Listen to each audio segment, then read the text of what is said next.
Democrats are hoping to cut it up by letting the fear set in. This budget wipes out the $3 million for the Meals on Wheels program. It throws billions of dollars at defense while ransacking America's investment in jobs, education, innovation, clean energy, and life-saving medical research. If you screw this up, which this budget will help do, you're going to raise the cost of food substantially. This budget is really a slap in the face of the future. Hedley Heath Manning says these scare tactics are what should really scare taxpayers. Hi, everybody. I'm Dagan McDowell. This is Bulls and Bears. The Bulls and Bears this week. Gary B. Smith, Jonas Max Ferris, John Layfield, and Jessica Tarlov is also here. Welcome to everybody. Hedley, you do not like these scare tactics. Why? That's right. Scare tactics are always getting in our way when we're trying to restrain the growth of government, especially when it comes to spending. You know, we don't have to even do draconian cuts. We can reform entitlements. We can slow the growth of government spending.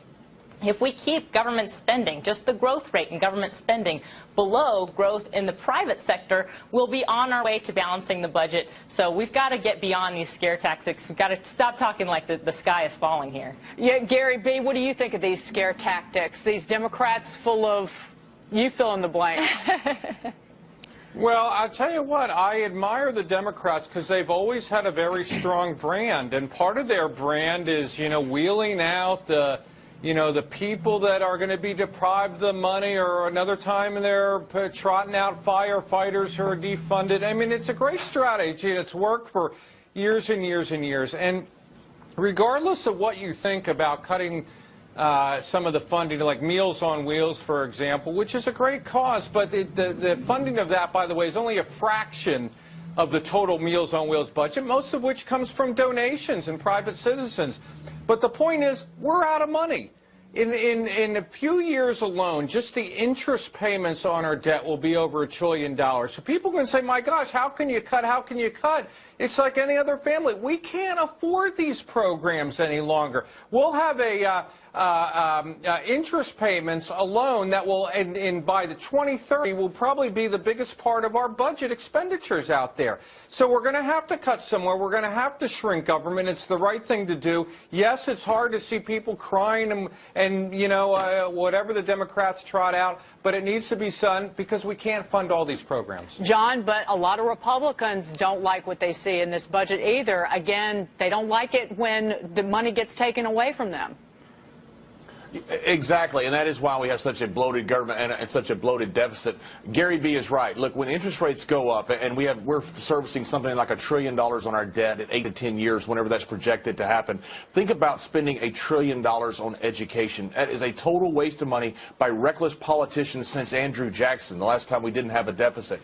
The problem we have is you've got right now, if you have mandatory spending, interest on debt, and defense, if you take out 100% of the discretionary spending other than defense, you still have a deficit right now. So you're cutting pennies right now. We need to be dealing with dollars. The problems we have right now are entitlements. Going after discretionary spending may look good, it may throw red meat to a base, but it doesn't accomplish much of anything. But Jessica, why weren't the Democrats afraid when our defense spending fell to 3% of our economy under President Obama from about 5% in 2010? That is our national defense and security, but that doesn't bother them, but cutting public broadcasting does. It's a little bit more than public broadcasting, and we were still spending, I think it's 8 times than any other country on our defense spending. Listen, I'm someone from the left side who thinks that there are places we can cut. I know that there's extra fat in every single department, but Donald Trump did not put out a budget that touched defense, homeland security, you know, his principal issues, and I do understand that. But that doesn't mean that he isn't taking away from key programs. And it's not just Meals on Wheels, making it that we just stand around and say, oh, what about seniors? You're talking about community block grants to HUD, for instance, 28% out of the international affairs budget. That's something that's getting Marco Rubio incredibly upset, a lot of GOP hawks as well. So when you have Republicans and Democrats saying that this is dead on arrival, you better listen. Well, that program that Jessica's talking about, Jonas, we've spent since the mid-'70s about $150 billion on it, and it never really targeted the poorest communities. If you don't start cutting somewhere, you will never cut.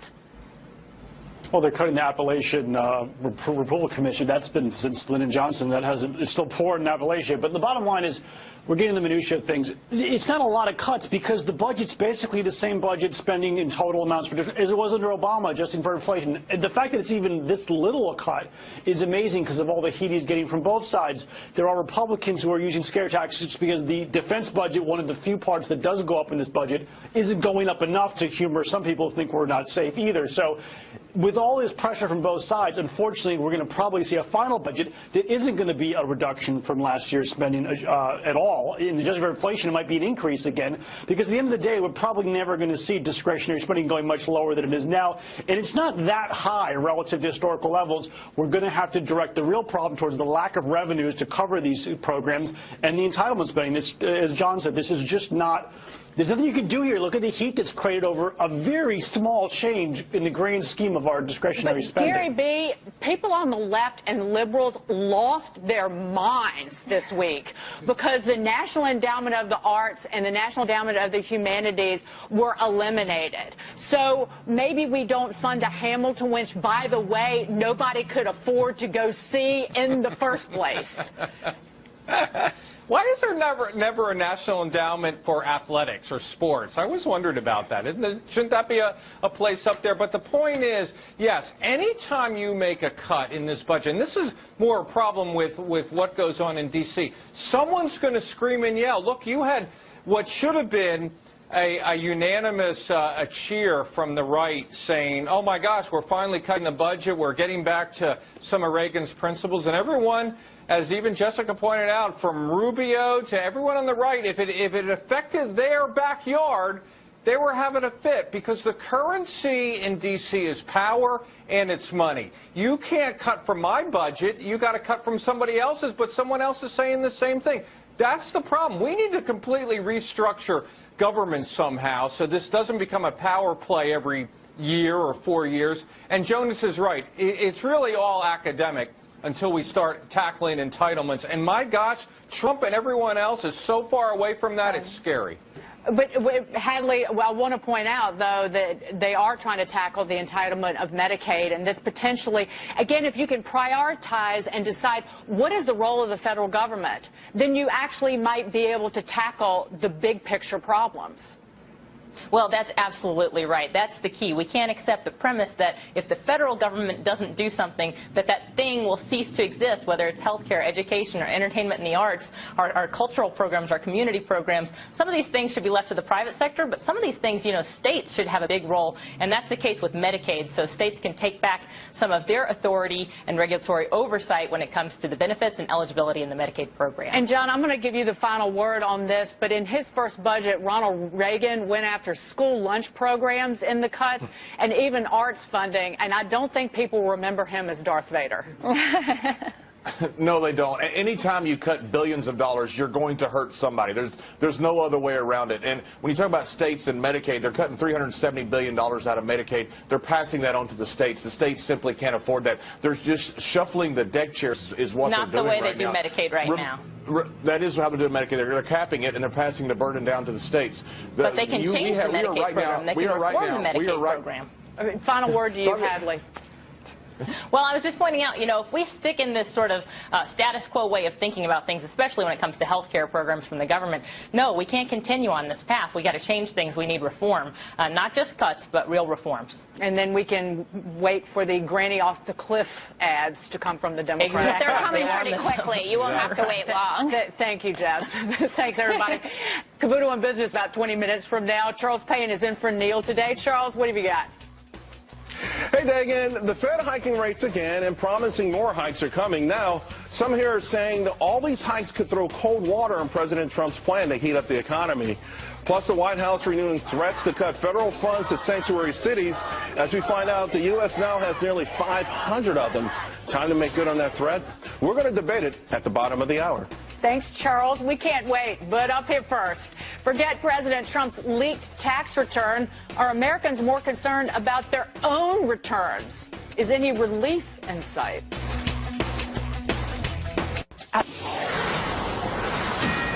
A Fox News alert. I'm Elizabeth Pran in Washington. Good Saturday morning. An attack at Orly Airport in Paris is now being investigated as a terror investigation. The suspect assaulting 3 Air Force soldiers who were on patrol. He was shot dead after wrestling a female soldier to the ground and trying to steal her gun. No one else in the busy terminal was hurt, but thousands of travelers were evacuated and flights were diverted to the city's other airport. Also overseas, Secretary of State Rex Tillerson is now in China. It's his 3rd stop on a 3-nation tour of Asia. Mr. Tillerson's meeting with Chinese leaders expected to focus on North Korea's nuclear program, trade, as well as territorial disputes in the South China Sea. In South Korea, he floated the possibility of preemptive military action against the North if it continues to pursue its nuclear ambitions. I'm Elizabeth Pran in Washington. Now back to Bulls and Bears. A media frenzy this week over President Trump's leaked tax return. But John says hardworking Americans want to know what lies ahead for their own. Yes, hardworking Americans have to show up to work. It's very simple. You get a lot of stuff done if you actually show up to work and you choose to work. The House is going to work 8 days next month. The Senate's going to work 10. They take 5 weeks off starting in August. If these bozos would quit arguing with each other over stupid stuff and actually get something big done. Nothing big has been done by this Congress in the last 8 years since Obamacare first passed. You've got corporate tax reform that is on the table right now that needs to be on the president's desk. That is why the market is up right now. That is what Americans are expecting. They're expecting these guys to actually, for the first time, do something and go to work. And Hadley, a new Fox News poll shows that Americans are more interested in creating jobs and getting their taxes cut than they are in repealing and replacing Obamacare. Well, the fact is health care is an economic issue, whether it's the taxes that were included in the Affordable Care Act. There were more than 20 tax increases in that law, or the employer mandate that affects our labor markets on the supply and demand side. So health care is very much an economic issue, in addition to being a very personal issue for millions of Americans. So I hope people will consider those two things as linked, because, you know, the root of a lot of our health insurance problems in this country actually has to do with the tax advantage for employer-sponsored insurance plans. So not a sexy way to talk about health care, but it is related to taxes. But Gary B., if the Republicans had gone ahead and cut people's taxes and rolled it back to the beginning of the year, they could have done anything, because, again, you get to keep more of your money, everybody's happy. Absolutely. Look, there is just overwhelming evidence. I was just reading a current study today out of Columbia University that shows the same darn thing every time I read one of these.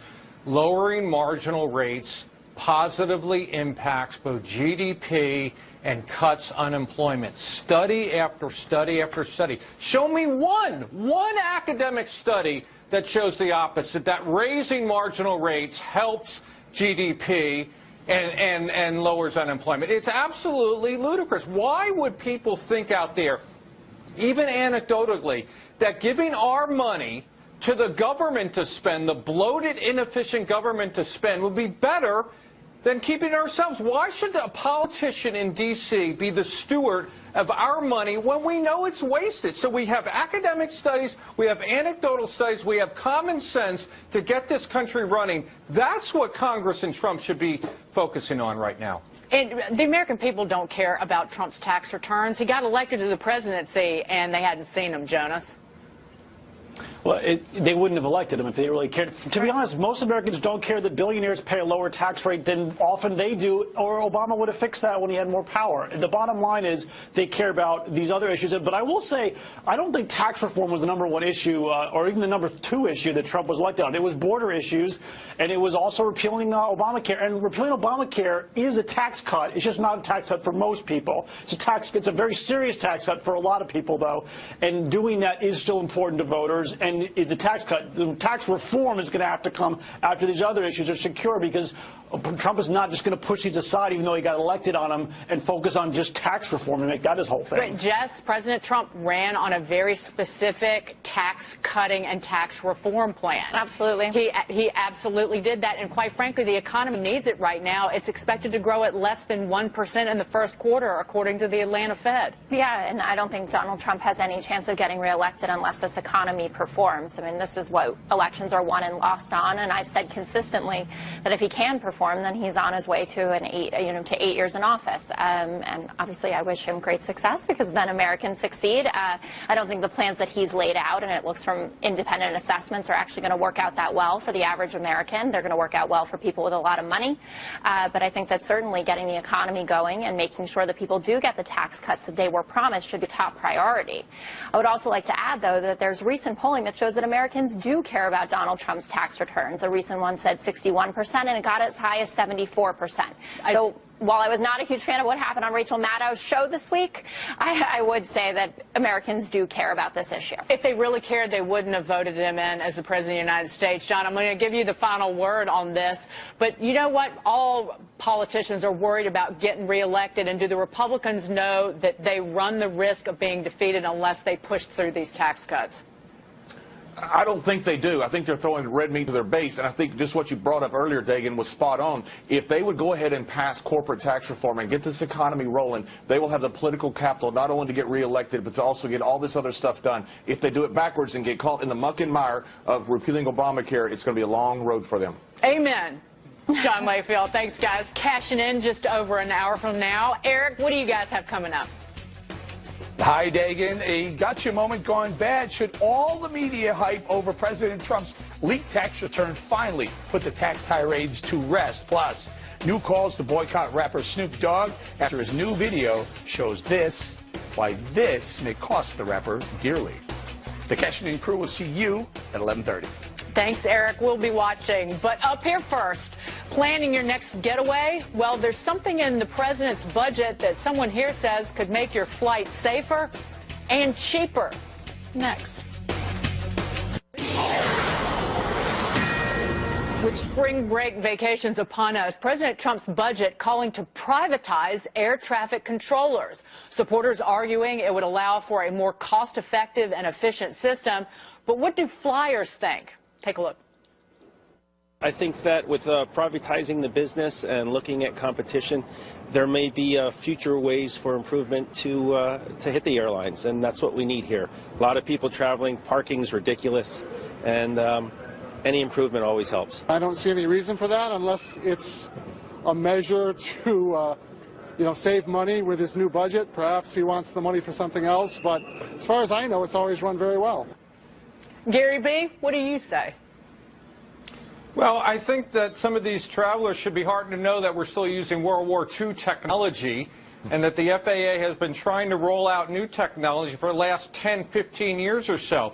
Of course, in great government terms, if you say, oh, well, let's not privatize, well, look what they're doing now. They've been by the way, they're not even going to reach their goal by 2025. They're going to be off by an order of magnitude on a multi-billion-dollar budget. Privatizing has worked in Canada, it's worked in Germany, it's worked in the UK, it's paid for itself. Let's move into the modern era. Hadley, what do you say? I got to agree. As a general rule, if the private sector can do something and there's not a compelling constitutional reason for the government to do it, let the private sector do it. Jonas? From a pure safety point of view, which is the main job, we do a good job. You can't deny that, especially because it's all unionized and it's run by the government. That said, it could be more high-tech. My only concern is in our country, airlines go bankrupt all the time. So if they're the ones in charge of it, it could be like an Amtrak future fiasco. We got to retake it over because they all fail in the next recession. So we have to be a little concerned about how it's done. Well, and just to point out that airport security used to be private until 9/11, and then it was nationalized. And you certainly have to ask that question. There's no question that there needs to be reform, I think, in both of these areas. And I'm a big fan of public-private partnerships, and I think we could probably accomplish a lot there. But to the point about it being more cost effective, there have been results out of Britain that show that that's clearly not the case. And Britain actually had to bail out a private company that was handling air traffic control in the early 2000s. So I think that we need to look at this long and hard. Well, John, you're going to get the final word on this.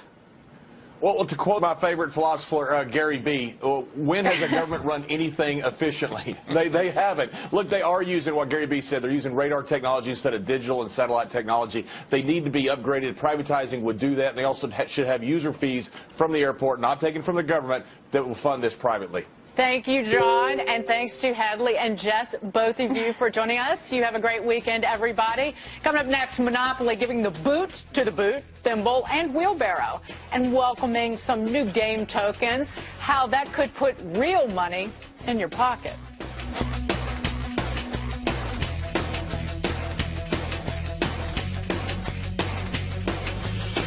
Predictions, Gary B, go. Dagan, the NCAA basketball tournament means one thing, a lot of streaming. Verizon's up 30% by the time Duke repeats in 2018. Boo, Duke. No, UNC. John, prediction. GoPro has been a terrible stock, but I think it's about to bottom, or it has bottomed. I think it's up 20% in a year. Jonas, prediction. You no longer can pull yourself up by your bootstraps like you could in 1935 play Monopoly, because the people have voted, and there's going to be some new pieces like the T-Rex, and the Toy Bros and Hasbro are going to be up 15% because of it. Goodbye, Charles. Now. In the first 2 job reports since I took the oath of office, we've already added nearly 500,000 new jobs. And believe me, it's just beginning. President Trump in Michigan this week promising even bigger job gains down the road. He's also vowing to shift the economy into high gear. But some here warning the Fed could slam the brakes on that goal. Hello, everyone. I'm Charles Payne in for Neil Cavuto. The Federal Reserve driving up its key interest rate this week for the second time in 3 months and signaling 2 more hikes could be coming this year. Now, as President Trump promises to grow the economy by 4%, Gary Kaltbaum says rising rates could drive his agenda off the road. Also joining me, Jerry Willis, Charlie Gasparino, and Adam Lashinsky. Kennedy and Ben Stein are off this week. Gary. Look, right now it's not a biggie because rates here and around the globe are still low. But if you go too far with rate hikes, trouble lies ahead. Why? Because every data point, every economic statistic is used to very low rates. You change that structure, you can change the structure of the economy and how business and business owners think. You got to be very, very careful as we move forward. Just remember also there's a ton of debt and deficit still out here overhanging the economy. Although, Jerry, I mean, listen, the Fed has been accommodative. They've done extraordinary measures. They've created trillions of dollars out of thin air. Might be time to reel some of that back in. Come on now. You know, we went 9 years. Retirees had no returns on their savings forever, it seemed. Now we're turning it around. But look, this is not 2004, 5, 6, when we had more than a dozen rate hikes. That's not what we've got on tap here. It's slow. It's steady. She's trying to do it slower than you might expect because she doesn't really believe in the Trump agenda. She doesn't think he can grow up to 4%. If she doesn't believe in the Trump agenda, she would not raise rates. And knowing. So you're saying she won't get ahead of the curve? Here's the problem I think we have. If Trump's economic agenda, fiscal policy agenda, which is very stimulative, at least on paper, doesn't get passed, and she continues to raise rates, you're going to have a problem in markets and probably in the economy. I mean, these markets will have to sell off. I don't know. I'm not saying it's going to drop 10,000 points. Business confidence at a 9-year high. Consumer confidence at over a decade high. We've got a lot of energy. No, not so. She's right. She's right, Charlie. That means nothing unless you get the fiscal policy. All right, Adam, come in. Now, this is great for talk shows like ours, but this is way less political than you, Charlie, are making it out to be. First of all, the jobs number the president put up, 500,000 jobs in my first 2 months since I've been in office, completely consistent with the last 12 months when President Obama was in office. So you're giving him credit for that, finally. I'm not giving him credit, but I'm giving the economy credit for it. And as I just Jerry want to make said, sure we give credit where credit's due. President Trump got a great jobs number, you're saying, right? He got an excellent. The country got an excellent jobs number. Absolutely. The fact is, the Fed has been quite responsible for a long time now. The accommodative stance, Charles, was called for during the financial crisis and after it, and they're getting on with business as usual. That's totally appropriate and less exciting than we're making it out to be. Gary, here's the thing, though. They hiked rates in December of 2015, and our market collapsed because. You know what? She wasn't doing it for the right reasons. The economy was not growing to the pace that suggested that they should remove the so-called punch bowl. So the Fed has a long track record of mistiming its rate hikes. Great point. They have a long track record of being behind 12 months. So, again, you have to be very, very careful. I have to repeat something here. economics, the economy is so used to low rates. The debt and deficits have been able to explode because of low rates. You change that, you change a lot going forward. That's all I'm saying. I would rather see rates higher. I'd rather see rates normalize. I'm sick and tired of seeing savers being screwed by the Fed. I want to see them make money off their riskless income investments. So I'm good with that. All I'm just saying is, in the situation we're in right now, especially if policy doesn't get through out of Trump, there will be trouble ahead if they go too far. That's all I'm saying. Jerry? Well, I got to tell you, I think Gary's absolutely right about savers, about retirees trying to make money. This is good for them, obviously. But I have to tell you, if you think the world's going to hell in a handbasket because of this rate increase, you've lost your mind. There's so much confidence in the economy, and the markets themselves themselves weighed in on this. They liked it this week. But there's confidence in the economy because of the plans that are being announced. Exactly. By the way, to your point, though, I want to make your point. I want to bring the audience up, because when you talked about Janet Yellen not having confidence in Trump's agenda, we should point out to the audience that they have modeled the Fed for only 2% growth this year and next year. So you've got a point there, and it seems crazy that she would talk about hiking rates. No, that was her. Oh, that was your point. So she got a great point, and you missed it. No, what she's saying, but what she's missing is that the reason why there's Jerry or Janet Yellen? What Jerry's missing, and probably what Janet Yellen is somewhat missing, because she's not timing these rate increases to fiscal policy, is that the reason why business confidence is up, the reason why corporations are telling Donald Trump we're going to expand here, some of it is already baked in, but the reason is the confidence in the Trump fiscal plan of taxes and less regulations. So if those things don't materialize, these rate cuts aren't necessary, and the markets will reflect that. Go ahead, Adam. You left one thing out. You mentioned taxes and regulation, and also the infrastructure spending. There's no question. The markets, the confidence is at a high, and the markets are feeling good. Also because unemployment is at the lowest rate that it's been in many, many years, a trend that has been going on for the last, you tell me how many years. Scratch below the surface, and those numbers suck. Well, here's one thing I will say with that debate you guys are having with the jobs being almost identical for the last 3 Februaries.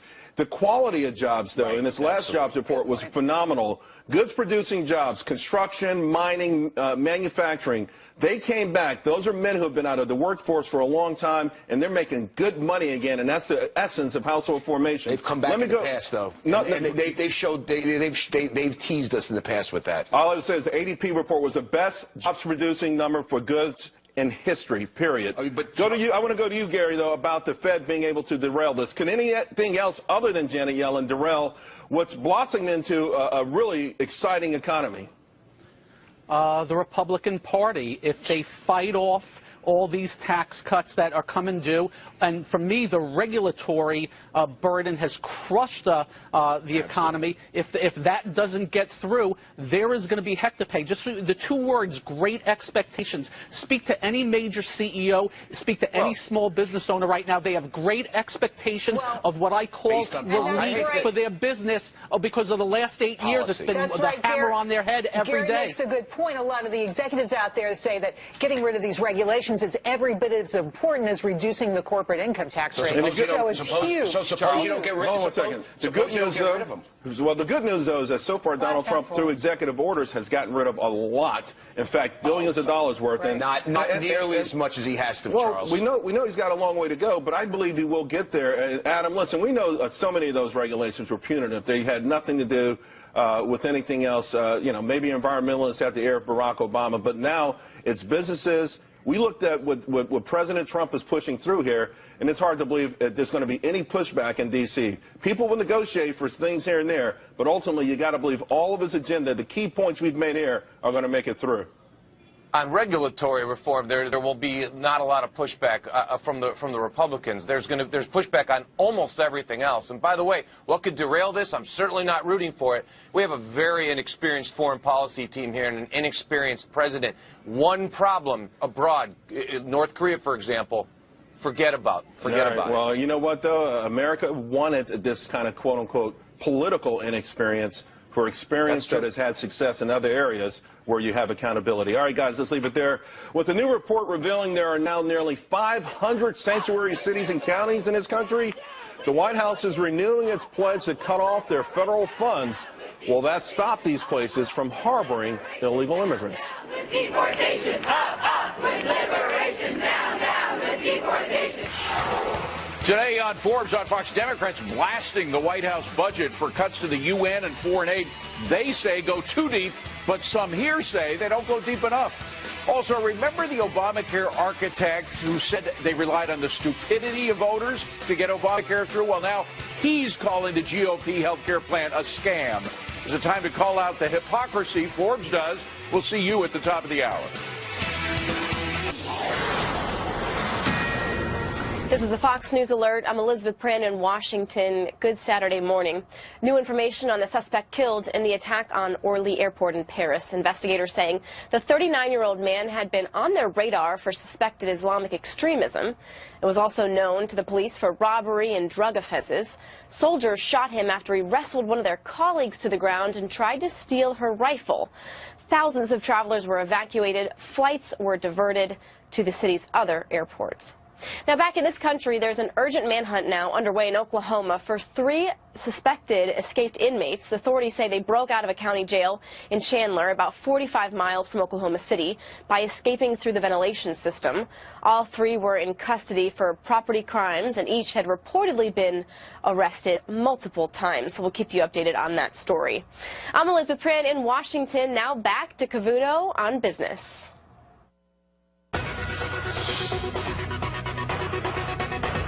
The president's been very clear that we're not going to use federal taxpayer dollars to support cities that support services to people who are here in this country illegally.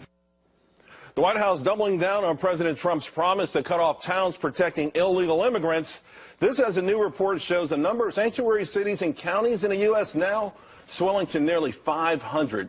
And Charlie says it's time to say, kiss your federal funds goodbye. Charlie. Not only that, I think it's time to put the mayors and the county executives who defy the federal government on federal law on something that's clearly part of federal law. You know, immigration, controlling our borders is something that the federal government, you know, it's every court precedent, every law that we know, that's a federal mandate. If they look the other way, if they don't enforce federal law, they should be put in jail.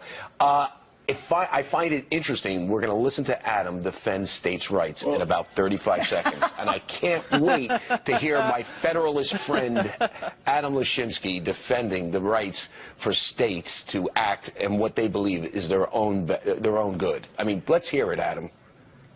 I mean, Thomas, all right, Adam, the floor is yours. I mean, Thomas Jefferson. I'm going to show you how nimble I am and how cleverly I can change my response based on your provocation. I don't see this as a states' rights issue.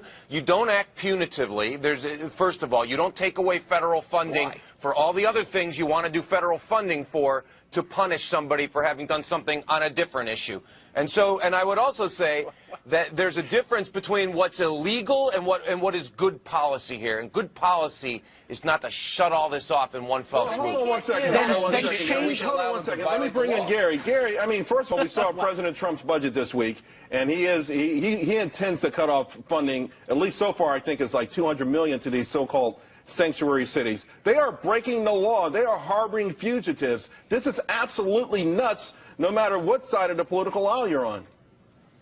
They are locally elected officials breaking federal law, and they're flaunting it. You know, we have laws on paying taxes. If I don't pay my taxes today, there are going to be repercussions. You know how you change behavior? You hold back the buck sometimes, and I love the idea. Make them change. You already have a few cities already realizing it's in our best interest, and they're changing, and they're no longer breaking laws like in South Florida and things like that, and I think a few others will follow suit. It is about time. Yeah, but I got to tell you, Jerry, for each South Florida, it feels like 10 or 20 more are coming on, and there are a lot of big major cities that still want to become sanctuary cities. You bet, you bet. And here's the thing, the Supreme Court agrees with Trump, right? They say at the end of the day that when these states take money from the federal government, it's an implied contract. They have to do what the federal government says to accept that money. So at the end of the day, I think he's got a great point here. The question is, how much can he withhold? And the reality is, he can't withhold every single dollar. I think they should withhold as much money as they can from these big municipalities